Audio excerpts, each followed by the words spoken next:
স্কুলে এসে তার বান্ধবীদের সাথে দেখা করে। বান্ধবীদের সাথে দেখা হওয়ার পর তার এক বান্ধবী বলে উঠে, দোস্ত তোর চোখটা এত লাল হয়ে আছে কেন? মনে হচ্ছে তুই কাল সারা রাত কান্না করছিস। তখন প্রিয়া বলল, হ্যাঁ দোস্ত, তোর চোখ দেখে তো মনে হচ্ছে তুই তাই করছিস। রিয়া যা বলছে। তাসফিয়া আর চুপ থাকতে পারলো না, সে তার বান্ধবী প্রিয়াকে জড়িয়ে ধরে কাঁদতে শুরু করলো। দুই বান্ধবী চমকে যায় তাসফিয়ার এমন ব্যবহারে।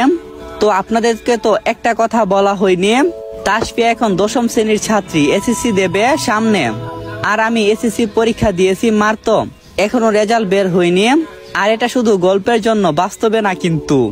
প্রিয়া বলল, এই তাসফিয়া কি হয়েছে তোর, কান্না করছিস কেন? তাসফিয়া কিছু না বলে আরো কাঁদতে থাকে। তখন রিয়া কিছুটা রেগে বলল, এই তাসফিয়া বলবি আমাদেরকে কি হয়েছে, না হলে এখান থেকে চলে যাব আমরা। তাসফিয়া প্রিয়াকে ছেড়ে দিয়ে বলতে লাগলো গতকাল রাতে। তারপর তাসফিয়া গতকাল রাতের ঘটনা খুলে বলল ওদের। তারা ভীষণ অবাক হয়ে যায়। দুইজনেই বলল, কি বলছিস এসব তুই? তাসফিয়া বলল, হ্যাঁ আমি ঠিক বলছি। রিয়া বলল, সাইমন ভাইয়া যে এমন হতে পারে তা কখনো কল্পনা করতে পারিনি কখনো। প্রিয়া বলল, আচ্ছা ভাইয়া তখন কি করছিল? ভাইয়া কি একবারও নিজেকে নির্দোষ বলে দাবি করেনি? তখন তাসফিয়া বলল, হ্যাঁ করেছিল। সে বলেছিল সে নাকি কোনো কিছু করেনি। তখন রিয়া বলল, ভাইয়া কি তোকে একবার জিজ্ঞেস করছিল যে সে কোনো কিছু করেনি, তাকে কেউ ফাঁসানোর চেষ্টা করছে? তখন তাসফিয়া বলল, না, তার কথা কেউ শুনতে চায়নি। প্রিয়া বলল, কি?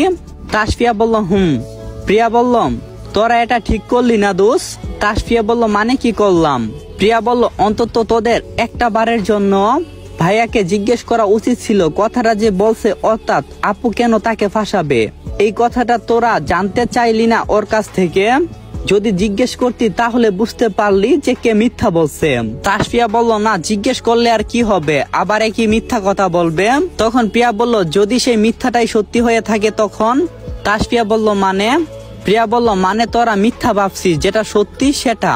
তখন তাসফিয়া বলল, তুই কি বলতে চাচ্ছিস একটু ক্লিয়ার করে বলতো। তখন প্রিয়া বলল, মানে এমনটাও হতে পারে ভাইয়া সত্যি নির্দোষ, তাকে ফাঁসানো হয়েছে। তাসফিয়া কিছুটা রেগে বলল, কি বলতে চাচ্ছিস যে আমার আপু মিথ্যা বলছে, সে সাইমনকে ফাঁসিয়েছে? তখন প্রিয়া বলল, আহা রেগে যাচ্ছিস কেন, আমার কথাটা শুন ভালো করে। তাসফিয়া বলল, আচ্ছা বলো। তখন প্রিয়া বলল, আচ্ছা তুই কিংবা তোদের বাড়ির কেউ কি দেখছে যে ভাইয়া মিমি আপুর সাথে অসভ্যতা করার চেষ্টা করছিল? তখন তাসফিয়া বলল, না, কেউ দেখিনি, আমিও দেখিনি।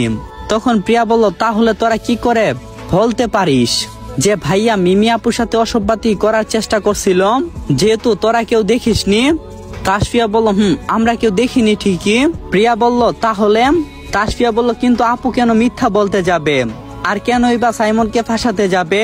প্রিয়া বলল, আরে এটাই তো তোদের জানা উচিত ছিল, সাইমনের কাছ থেকে তোরা একবারও জিজ্ঞাসা করিসনি। তখন রিয়া বলল, হ্যাঁ প্রিয়ার কথাই যুক্তি আছে, তোদের অন্তত একবার হলেও ভাইয়াকে জিজ্ঞেস করা উচিত আছিল। তাসফিয়া বলল, তাহলে এখন কি করা উচিত?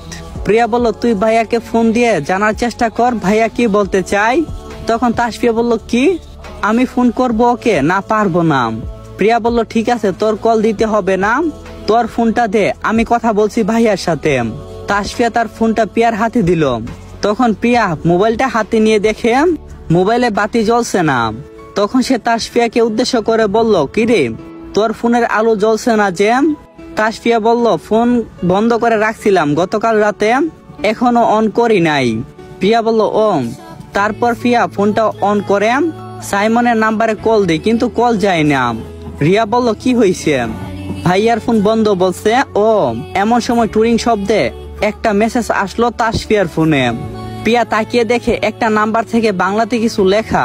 মেসেজটা ওপেন করে পড়তে লাগলো। সেখানে লেখা ছিল, ভেবেছিলাম তুই হয়তো সত্যি আমাকে ভালোবাসিস, কিন্তু আজ বুঝতে পারলাম ঠিক কতটা ভালোবাসিস আমায়। ভেবেছিলাম তুই হয়তো একটু হলেও আমাকে বিশ্বাস করবি, কিন্তু তুই আমার ধারণাটাকে সম্পূর্ণ মিথ্যা প্রমাণ করে দিলে। ভালোবাসার মানুষটার উপর যে তোর কোনো বিশ্বাস নেই সেটা আমি জানতে পারলাম।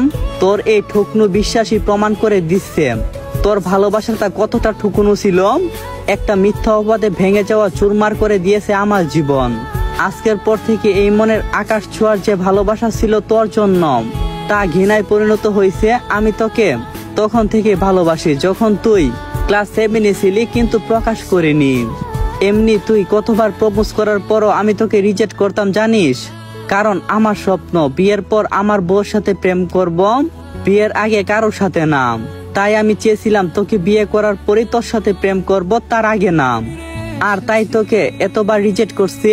তোকে বউ করার স্বপ্ন ছিল অনেক, কিন্তু তা বাস্তব হলো না, কারণ সেই মনটা যে আজকে পাথর হয়ে গেছে, তাও একটা মিথ্যা অবাতের শিকার হয়ে। শেষে একটা কথাই বলবো, ভালো থাকিস। এটাই হয়তো তোর আমার সাথে শেষ কথা। প্রিয়া মেসেজটা পরে তাসফিয়ার দিকে তাকিয়ে দেখলো তার চোখ জোড়া যেন ভিজে গেছে। তারপর কিছুক্ষণ নীরবতা বিরাজ করলো তাদের মাঝে। নীরবতা ভেঙে প্রিয়া বলল, ভাইয়া তো দেখছি আগ থেকেই তোকে ভালোবাসতো, এমনকি তার মনে তোর জন্য আকাশ ছোঁয়া ভালোবাসাও ছিল, কিন্তু একটা মিথ্যা অবাধে ঘৃণা পরিণত হয়েছে সবকিছু। তাসফিয়া কিছু বলছে না, নীরবে চোখের পানি ফেলছে। তখন রিয়া বলল, অবশ্যই হবে না কেন, যে মানুষটাকে ভালোবাসিস তার উপরে সবচেয়ে বেশি বিশ্বাস করা উচিত আছিল তোর। ঠিক বলছিস, এখন তো আমার মনে হচ্ছে ভাইয়ার প্রতি ওর ভালোবাসাটা আসলেই ঠকানো ছিল। তাসফিয়া চেঁচিয়ে বলল, না, আমার ভালোবাসাটা ঠুকনো ছিল না। প্রিয়া বলল, যদি তাই না হই তাহলে বিশ্বাস করছিলে না কেন? তখন তাসফিয়া বলল, বিশ্বাস করব কি করে, আমরা সবাই তো আপুর রুমেই দেখছিলাম, একটা ছেলে যদি গভীর রাতে একটা মেয়ের রুমে চায় তাহলে মেয়েটা চিৎকার করে, আর যদি সেই ছেলেটা মেয়েটার রুমে একটুখানি দাঁড়ায় তাহলে বোঝা যায় যে তার উদ্দেশ্য কি। প্রিয়া বলল, শোন, অনেক সময় চোখের আড়ালে অনেক কিছু থাকে যা দেখা যায় না, কিন্তু আমাদেরকে চেষ্টা করা উচিত। তখন তাসফিয়া বলল, তুই কি বলতে চাচ্ছিস, একটু ক্লিয়ার করে বল। তখন প্রিয়া বলল, শোন, এমনও তো হতে পারে তোরা যা দেখে